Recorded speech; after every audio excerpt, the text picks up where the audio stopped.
Assalamualaikum warahmatullahi wabarakatuh.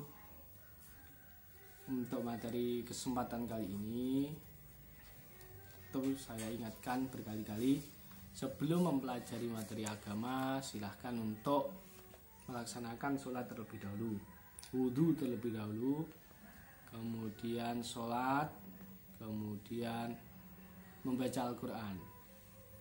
Itu ya, biar fresh, biar bersih.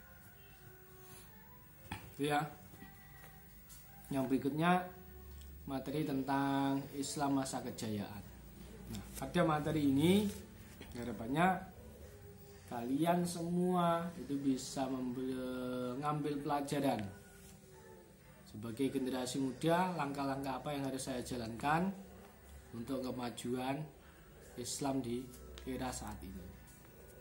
Nah, adapun yang menjadikan indikator kalian, ini kalian harus bisa menjelaskan periodisasi sejarah Islam. Dan periodisasinya nanti seperti apa di situ ada. Kemudian menjelaskan masa kejayaan Islam, kemudian menjelaskan tokoh-tokoh pada masa kejayaan Islam. Siapa saja tokohnya pada saat itu. Jadi kita harus mengenal sejarah sehingga generasi muda itu bisa melangkah kedepannya seperti apa, tanpa kemudian menyalahi atau menyeleweng dari para pendahulu kita. Seperti itu. Boleh inovasi, tapi apa yang dilakukan oleh pendahulu ya jangan kemudian kita tinggalkan. Itu intinya. Ketika para pendahulu kita meninggalkan hal yang baik, itu ya, jangan ditenggelamkan begitu. Kita munculkan hal-hal yang baik yang sudah dilakukan oleh para pendahulu kita. Oke, berkaitan dengan masa kejayaan Islam, tentunya tadi ada periodisasi. Ya kan, dalam penjelasan-penjelasan di buku-buku sejarah Islam, ya kan, sejarah Islam ya kan, dibagi ke 3 periodisasi, yakni periode klasik, kemudian periode pertengahan, dan periode modern. Nah, modern ini berarti masuk pada era kita. Nah, kemudian kita masuk pada periode atau periode klasik. Nah, pada periode klasik ini, Islam telah menguasai seluruh semenanjung Arab, Irak, Suriah, Bizantium, bahkan sampai Syria. Kemudian Alexandria, Mesir, Babilonia, Tunisia, kemudian Khorasan, Afghanistan. Nah, kemudian ada Bukhara dan sebagainya. Jadi pada masa periode klasik ini luar biasa, ya kan? Islam berkembang, meluas di berbagai macam daerah, bahkan sampai juga ke Samarkand, gitu kan. Kemudian ke Punjab. Punjab itu berarti kan daerah mana sekarang? India ya. Kemudian sampai ke Spanyol, sampai ke Afrika Utara, Syria, Palestina, Persia, Pakistan, Uzbekistan. Nah, jadi artinya apa? Pada periode klasik ini semangat juangnya luar biasa. Untuk bagaimana intermezzo, suara noise kendaraan bermotor. Oke, jadi pada periode klasik ini, ya kan, Islam itu sudah berkembang. Semangat juangnya luar biasa untuk menyampaikan risalah, ya kan, ajaran agama Islam. Nah, di sini, jadi luar biasa, semangatnya ini luar biasa. Makanya pada apapun itu, ketika di situ masih periode awal, maka semangat juangnya luar biasa. Tapi di fase berikutnya itu biasanya mulai melemah. Kenapa? Karena hanya menikmati. Dalam proses menikmati inilah tentunya kita jangan sampai terlena. Katanya kan seperti itu. Kemudian pada periode klasik ini berlangsung pada masa Khalifah Abu Bakar Siddiq, Umar bin Khattab, Utsman bin Affan, dan Ali bin Abi Thalib. Kemudian kekuasaan Bani Umayyah dan Bani Abbasiyah. Inilah periode klasik, ya kan? Yang ternyata luar biasa pada saat itu. Bahkan di sejarah Islam yang pernah kalian pelajari, ya kan, di kelas 10 mungkin seperti itu ya, ataupun mungkin di SMP, pada masa-masa Khalifah ini, kemudian pada Bani Umayyah dan Abbasiyah ini memang luar biasa, ya kan, perjuangannya luar biasa. Ada noise lagi, intermezzo. Nah, jadi luar biasa. Jadi ada di Khulasah Nurul Yakin, kalau juz berapa ya itu? Juz 2 kalau nggak salah. Juz 1 itu pembahasannya berkaitan dengan masa periodisasi sebelum Islam masuk, ya kan? Kemudian sampai pada Islam, ya kan, masuk dalam pada saat itu, sampai pada Rasulullah, kemudian sahabat, sampai pada Bani Umayyah Abbasiyah. Ini dijelaskan di Khulasah Nurul Yakin itu juz 1 sampai juz 3 ya. Luar biasa di situ. Tapi di sini hanya sekilas karena sebagai pengantar biar kalian benar-benar bisa mencari secara luas dan memahami terkait dengan sejarah Islam ini, ya kan, bukan hanya dari penjelasan ini tapi dari referensi yang lain. Jadi sebagai bentuk semangat kalian untuk mempelajari, begitu, untuk belajar. Nah, kemudian pada periode klasik ini dibagi ke dua fase. Nah, fase ekspansi dan integrasi. Nah, ini pada tahun sekitar 650 sampai 1000 Masehi. Nah, ini fase ekspansi dan integrasi. Nah, apa itu? Nah, ya, silakan dicari apa itu ya. Kemudian yang selanjutnya fase yang kedua, fase disintegrasi. Pada masa tahun 1000 sampai 1250 Masehi.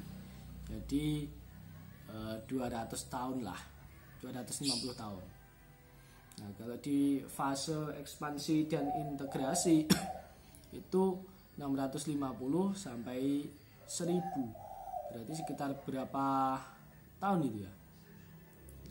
1000 di sekitar 3,5 ya, 350-an. Ini fase-fasenya. Dan di sini memang luar biasa. Gejolaknya luar biasa, perkembangannya luar biasa. Semangatnya juga luar biasa. Itu periode klasik. Ya kan, sampai ya kan ke beberapa negara, bahkan ke benua itu kan. Sampai ke Afrika juga. Bayangkan. Dan pada masa itu kan berarti fase di mana perjuangan para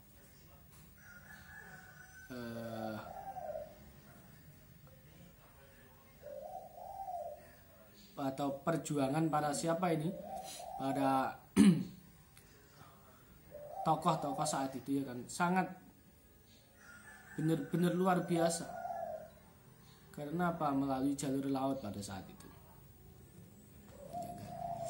Di situ sampai keluar pulau, ya kan.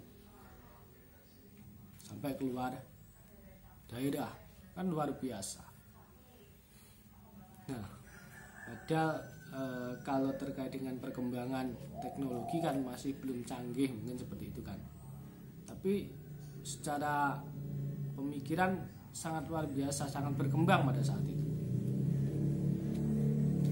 Sehingga strategi-strategi terbaik itu muncul. Oke. Kemudian masuk pada periode pertengahan. Nah, periode pertengahan ini Islam mengalami kemunduran. Ini loh yang saya sampaikan di awal tadi, bahwa di fase awal itu semangat, fase pertengahan ternyata apa? Mengalami kemunduran. Hal tersebut disebabkan oleh beberapa faktor, yaitu salah satunya dikuasainya beberapa kerajaan Islam oleh tentara Mongol saat itu. Karena banyak sekali kan yang istilahnya pengen menjajah begitu ya, untuk menguasai beberapa daerah, ya kan? Dari golongan non muslim juga pun ingin menguasai beberapa daerah menjadi sebuah daerah jajahan. Nah, pada saat ini periode pertengahan ini mengalami kemunduran, ya kan? Kerajaan-kerajaan Islam yang sudah dibangun pada periode klasik ini ternyata banyak diambil alih oleh orang lain begitu ya, oleh penguasa lain begitu. Kemudian peradaban Islam ini, ya kan, kembali bangkit sekitar tahun 1500 sampai 1800 Masehi dengan berdirinya 3 kerajaan besar. Jadi telah mengalami kemunduran, ternyata di situ juga pernah mengalami kemajuan. Artinya apa? Berpikir apa sih kelemahan kita sehingga daerah jajahan, daerah-daerah kekuasaan yang saat itu memang menjadi kerajaan Islam terkuasai oleh orang lain. Mulai berpikir. Nah, 3 kerajaan besar yaitu adalah Turki Utsmani, sering kita dengar kan. Kemudian Safawi Persia dan Moghul di India. Ini kerajaan besar yang luar biasa. Nah, akan tetapi pada perkembangannya, ya kan, Turki Utsmani mengalami kekalahan. Ini yang dimaksud kemunduran. Artinya pada periode klasik itu ataupun periode-periode pertengahan ini pernah muncul kerajaan-kerajaan besar, tapi banyak yang tumbang atau diambil alih oleh para penguasa yang lain. Kemudian Safawi Persia ditaklukkan oleh Raja Afgan yang memiliki perbedaan faham. Jadi berbeda faham gitu kan. Dan Moghul India pecah karena terjadi pemberontakan oleh kaum Hindu, ya kan, di sana. Nah, disinilah dikatakan mulai adanya kemunduran. Jadi yang sudah dibangun pada periode klasik ternyata dikuasai oleh orang-orang lain. Nah, di sini. Nah, pada periode ini, periode pertengahan ini ternyata dibagi juga menjadi 2 fase juga, yaitu fase kemunduran. Jadi setelah klasik muncul, ternyata mengalami kemunduran pada tahun 1250 sampai 1250 sampai 1500 Masehi. Ini mengalami kemunduran. Ya mungkin karena faktor merasa bahwa kita sudah luar biasa begitu kan. Makanya ketika kita menjadi orang yang luar biasa, jangan patah semangat. Selalu berusaha agar tidak mengalami kemunduran. Harus berkembang berarti. Ya kan, secara pikiran, secara usaha itu harus memiliki perkembangan. Jangan ketika kita sukses kemudian kita sudah nyantai-nyantai saja, karena masih banyak sekali yang menginginkan kekuasaan. Dalam hal ini apa? Dari segi harta, seperti itu. Dari segi kekayaan. Ini yang bisa kita ambil dari materi ini. Nah, kemudian fase munculnya 3 kerajaan besar tadi, yaitu 1500 sampai 1800 Masehi. dimulai dengan zaman kemajuan yaitu pada 1500 sampai 1700 Masehi dan zaman kemunduran 1700 sampai 1800 Masehi. Ini pada masa perkembangan. Jadi kemunduran, mulai muncul kerajaan besar, berarti ada sedikit kemajuan kemudian mundur lagi. Ini yang bisa saya pahami dari materi ini. Nah, kemudian pada periode modern, jadi klasik pertengahan modern. Klasik dibagi dua fase, pertengahan dibagi dua fase, dan masuk pada modern. Modern itu berarti sampai pada kita saat ini. Ini adalah generasi modern. Nah, periode modern ini ditandai dengan berakhirnya ekspedisi Napoleon di Mesir pada tahun 1789 sampai 1801 Masehi. Dan munculnya tokoh-tokoh pembaharu Islam. Pada periode modern, Islam bangkit dan melakukan modernisasi untuk mengembalikan kekuatan yang telah membahayakan umat Islam saat itu. Nah, berikut para tokoh-tokoh pembaharu Islam pada masa modern. Nah, ini jadi sekedar pengetahuan aja, tokoh-tokohnya diantaranya Muhammad Abduh, Jamaluddin Al-Afghani, kemudian Rasyid Ridho, kemudian Sayyid Ahmad Khan, kemudian Syekh Waliullah, kemudian Muhammad Iqbal. Nah, kemudian siapa lagi? Ada Sultan Mahmud II dan Mustafa Kemal. Ini adalah tokoh-tokoh pada periode modern. Nah, itu ya yang berkaitan dengan periodisasi Islam, perkembangan Islam. Nah, kemudian masa kejayaan. Tentunya di sini kita membahas masa kejayaan sekarang. Masa kejayaan Islam, ya kan? Itu tidak terlepas dari yang namanya para tadi Khulafaur Rasyidin tadi. Yaitu pada fase pertama periode klasik. Ini pada tahun 650 sampai 1250. Karena pada saat itu ya kan dikatakan kemajuan karena Daulah Umayyah terus melakukan ekspansi hingga berhasil menembus wilayah Spanyol. Pendidikan Islam semakin maju, masjid dan tempat tinggal ulama merupakan tempat utama untuk menuntut ilmu tentang ajaran Islam. Kemudian seni kaligrafi, sastra, bangunan dan ukir juga berkembang pesat pada saat itu. Jadi orang-orang Islam itu kreatif dulu ya. Makanya banyaknya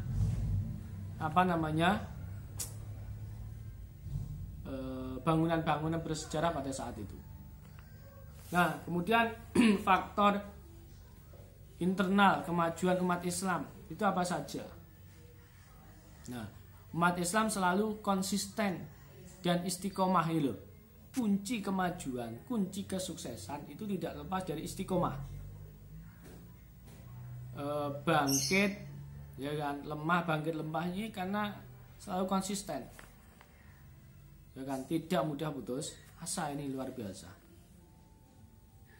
Kemudian ajaran Islam sendiri mendorong umatnya untuk maju. Jadi Islam itu mengajarkan untuk selalu maju, mengikuti perkembangan sesuai dengan situasi dan kondisi dan keadaan. Kemudian faktor internal yang lain adalah ajaran Islam sendiri, ya kan, adalah rahmat seluruh alam, ya kan. Kemudian yang selanjutnya adalah Islam adalah agama dakwah, mengajak kepada hal kebaikan. Kemudian Islam mengajarkan keseimbangan dalam menggapai kehidupan dunia dan ukhrawi, duniawi dan ukhrawinya. Inilah faktor kemajuan internal umat Islam, sehingga Islam menjadi jaya. Ini yang perlu diperhatikan. Jadi kuncinya di sini adalah apa? Untuk kita bisa menerapkan, ya kan, dalam kehidupan kita sehari-hari agar kita lebih maju, konsisten, istiqomah. Jadi sebagai seorang pelajar, ya bagaimanapun posisi dan keadaannya. Contoh saat ini belajar di rumah, ya kan, tanpa panduan Bapak Ibu guru secara tatap muka, ya kan, tapi tetap selalu belajar, ya kan. Apa yang diarahkan oleh Bapak Ibu guru, apa yang diarahkan oleh para ustadznya, itu selalu konsisten, istiqomah dipelajari. Nah, ini sebagai bentuk, ya kan, kemajuan Islam di era saat ini. Jadinya seperti itu. Jadi selalu belajar dan belajar. Ketika tidak bisa, maka harus berusaha untuk bertanya. Ini. Nah, kemudian faktor eksternal terkait dengan kemajuan umat Islam.